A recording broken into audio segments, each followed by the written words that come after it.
Deputy Permanent Secretary, Minister of Interior, here present with us, the President of Women in STEM, Madam Kodo Jen. So, for those of you who don't know, Madam Kodo Jen, she used to be my close friend.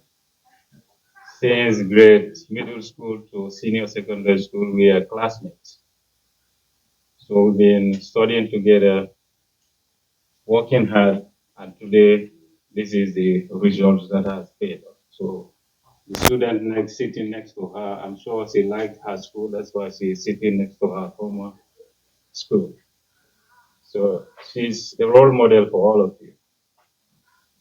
The National Task Force, Mental Health Task Force, Justice Sedikan representing Prince Simon, if I'm right. Students here present, distinguished guests, esteemed colleagues, youth leaders, and all participants here. Good morning to you all. It is both an honor and privilege for me to be here with you on behalf of the Honorable Minister of Health and the entire senior management of the Ministry of Health to give a statement at this National Symposium and Youth Forum in commemoration of World Mental Health Day 2025. Today, as we gather, we acknowledge the vital importance of mental health in our society and every individual's well-being. This year, our theme focuses on youth's mental health, building resilience for a brighter future, emphasizing the unique challenges faced by our young people and the urgent need for collective action. Adolescents and youth adults are often in a critical phase of development, facing numerous pressures from academic expectations to social media influences, mental health stigma, and the impact of economic instability. In the Gambia, and indeed across the globe, mental health issues such as anxiety, depression, and substance abuse have been on the rise among youth. It is our responsibility to foster an environment that promotes understanding, support, and proactive measures to address these challenges. As we reflect on the current state of mental health in our communities, we must recognize several key factors, and one among them is awareness and education. We must strengthen our effort to educate young people about mental health. Awareness campaigns, workshops, and peer-led programs should be initiated to foster open discussions, debunk myths, and reduce stigma surrounding mental health issues. Secondly, is access to resources. It is crucial to ensure that mental health resources, including counseling and support services, are accessible to all young people. We need to advocate for increasing funding and resources to improve mental health services in schools, communities, and healthcare settings. 3 days ago, that is on Monday, the Honorable Minister of Health launched the Gambia Mental Health Investment Case Report 2025.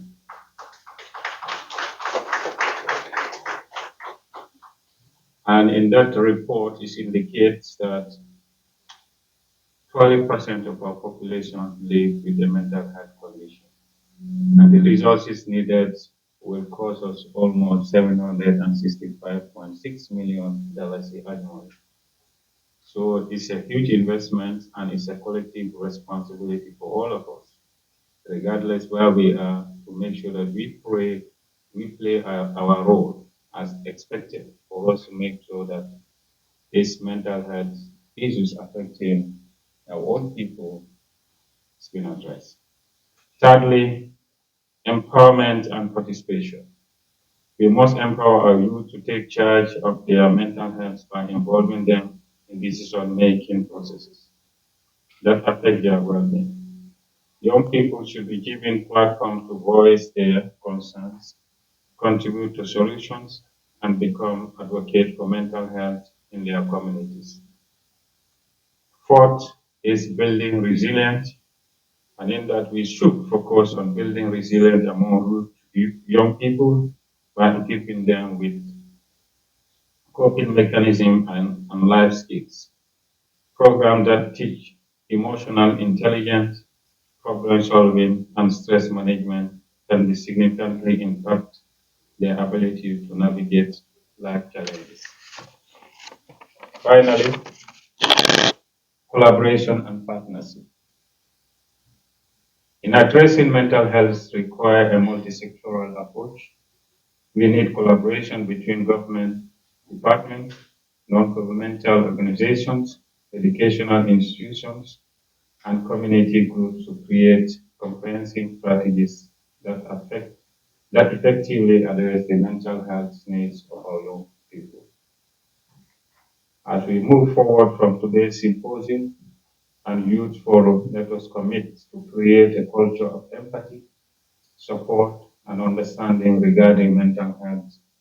Each of us has a role to play in advocating for the well-being of our youth. Together, we can build a brighter future where young people in the Gambia feel seen, heard, and supported. In conclusion, I urge everyone here to take action, whether by sharing knowledge, advocating for policy changes, or simply lending an ear to someone in need. Let us be the change we want to see and ensure that mental health becomes a priority in our national discourse. Thank you for your commitment, your passion, and your unwavering support for the mental health of our youth. Together we can make a difference, and we can start today. Thank you all. And it reads, but first, permit me to recognize the presence of the Director of Health Services, Ministry of Health, the President of Women in STEM, representative of Prince Ibrahim Sane, Mohammed Sedikan, members of Joint Mental Health Advocacy Task Force, youth, civil society organization here present, members of the media. Good morning. Today, we stand in solidarity with the global community to observe the World Mental Health Day 2025 under the pregnant and critically important theme, mental health in humanitarian emergencies. This theme compels us to recognize that a crisis is not merely measured in destroyed infrastructure or displaced population. The deepest and most enduring scars are often invisible. Wounds inflicted on human minds and spirits.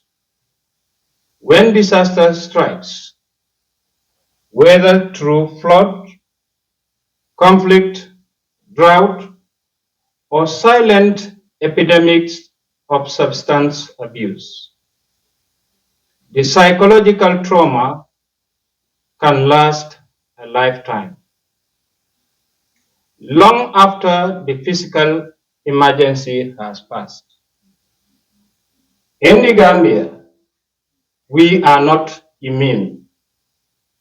We have seen our communities shattered by flood, families strained by the pain of migration, and our youth, our nation's greatest assets, besieged by the scourge of drug abuse. Behind these headlines are countless Gambians facing silent internal struggles with anxiety, depression, and trauma that go unspoken and untreated. The economic imperative for action is undeniable.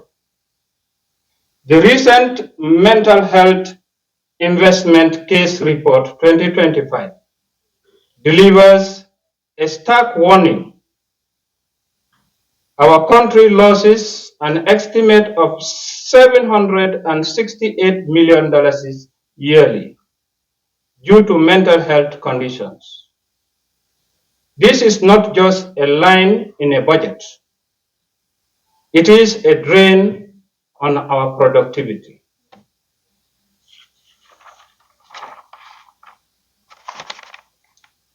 A stain on our health system, education, security, and others, and a cost to the society's fabric, to the social fabric of our families. This is a cost we can no longer afford to ignore. As a minister or as the Minister of Interior, I witness the intricate link between mental health and humanitarian pressures daily. Under the purview of my ministry, the Drug Law Enforcement Agency, the Gambia, the League, work with immense courage and dedication to protect our borders and communities from the illicit drug trade. Yet, we are often confronted with a painful reality. Many of those apprehended are not hardened criminals, but our own sons and daughters, young Gambians and residents in the grip of addiction. They are not simply offenders. They are citizens and residents in profound crisis, crying out for help, for treatment, and for a chance to heal. This is precisely why I stand before you today as a strong advocate for the establishment of a national rehabilitation and recovery center. We must create a dedicated, safe, and professional space where those affected by the substance use and psychological trauma can access comprehensive care and rebuild their lives with dignity and hope. Furthermore, we must integrate mental health first aid into our very fabric of our emergency response. We are committed to equipping our men and women in uniform and disaster management personnel with the training and capacity to recognize and respond to mental health needs. A compassionate approach at a police station, a border post, or a flood-ravaged community does more than uphold the law. It saves lives, builds public trust that is essential for a peaceful society. Ladies and gentlemen, mental health is not a peripheral issue. It is the very foundation of a peaceful, safe, and resilient nation. When our people are mentally well, our communities are stronger. When our people recover, our nation recovers.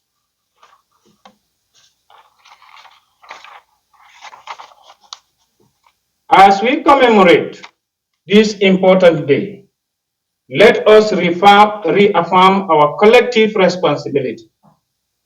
Let us break the stigma, support one another, and ensure that every emergency, big or small, protecting the mind should be treated with the same urgency as protecting the body. In closing, I wish to express my sincere gratitude to the Joint Mental Health Advocacy Task Force, our dedicated health workers, and our development partners for their unwavering commitment. Your work, which has been exceptional since the launch of this year's activity, is the bedrock of our progress. I thank you for your kind attention. May God bless you all, and may God continue to bless the Republic of the Gambia. Thank you.